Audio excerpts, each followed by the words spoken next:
Bienvenue sur parlonsmariage.info. Aujourd'hui, le sujet que j'aborde, c'est ne jamais prendre l'autre pour acquis. J'aimerais ici m'adresser à tous ceux qui sont dans la vie des couples, qui sont dans le mariage depuis longtemps. 5 ans, 10 ans, 15 ans, 30, pourquoi pas 50 ans. J'aimerais juste nous interpeller parce qu'il y a un danger qui nous guette, nous qui sommes longtemps déjà dans le couple. Il y a une habitude qui s'est installée. Parfois même, on devient comme des colocataires, des gens qui habitent ensemble. Les enfants sont là ou même qui sont partis, nous sommes devenus grands-parents.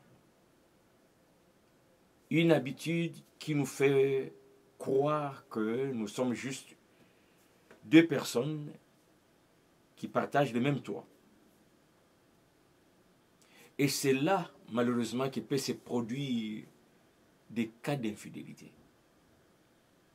Nous négligeons notre partenaire, nous ne pensons plus à lui, ou nous ne pensons plus à notre relation d'homme-femme, couple dans le cadre du mariage. Et c'est là que tranquillement, le feu sacré de l'amour peut malheureusement commencer à s'éteindre. Nous sommes plus sensibles à tout ce qui peut nuire à notre vie de couple. Nous commençons à nous intéresser, à mettre de l'énergie dans d'autres choses que dans notre vraiment relation. Et c'est sacré.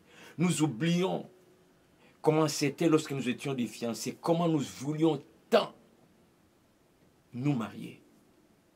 Nous oublions les raisons pour lesquelles nous avons mis tant d'efforts pour la célébration de notre mariage. Il ne faut jamais prendre l'autre pour acquis.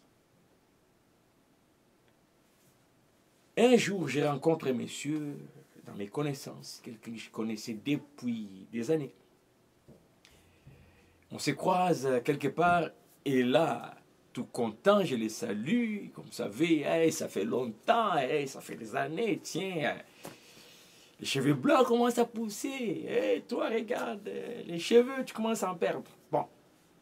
Puis là, je pose la question sur comment il allait dans sa vie de couple. Comment va madame? Comment vont les enfants? Il m'annonce qu'il n'était plus en couple. Que ça faisait déjà quelque temps qu'il avait divorcé. Vous savez, quand vous êtes en couple et vous rencontrez quelqu'un que vous connaissez, et que vous savez, vous l'avez connu lui aussi en couple, et il n'est plus en couple,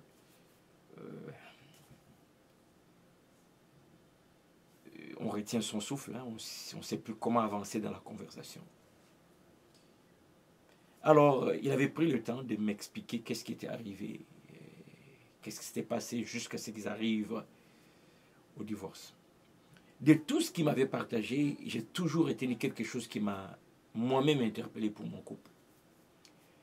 Il me raconte rapidement, il dit, mon épouse savait clairement que j'ai toujours été anti-divorce.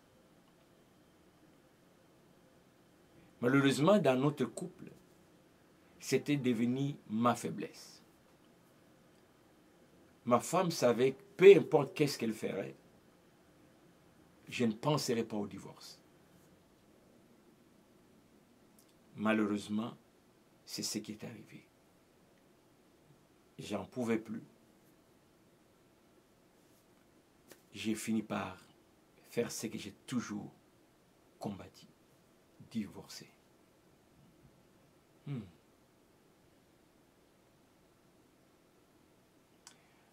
savez, le couple, c'est un travail quotidien. Et nous devons vraiment être conscients de ça. C'est pas parce que le matin vous êtes sortis ensemble, chacun est allé travailler, le soir vous revenez, vous soupez ensemble, et puis vous prenez ça comme une habitude, c'est fini. Il faut vraiment, consciemment, y penser et régulièrement, se poser la question, où suis-je dans mon couple? Est-ce que je continue de témoigner à mon mari que je l'aime? Est-ce que je continue de témoigner à mon épouse que je l'aime? Peu importe le nombre d'années. Et surtout, il ne faut pas prendre le nombre d'années comme garantie. J'ai déjà vu dans mon parcours un couple marié plus de 40 ans avec des petits-enfants divorcés. Et c'était choquant. Je me suis posé la question. À cet âge-là, on divorce pour quelle raison? On divorce pour faire quoi? Et savez-vous quoi? L'un des deux s'est remarié, malgré le nombre d'années, malgré son âge. Et quand je regarde ça, je dis, tout n'est pas gagné. Lorsque nous avons fait le vœu de mariage, nous nous sommes dit, jusqu'à ce que la mort nous sépare. Le chemin peut être long pour atteindre la mort. Mais pendant ce temps, il faut travailler. Ne prends jamais pour acquis ton mari, ta femme. Travaillons pour que notre couple dure et que nous puissions arriver à la frontière, la mort.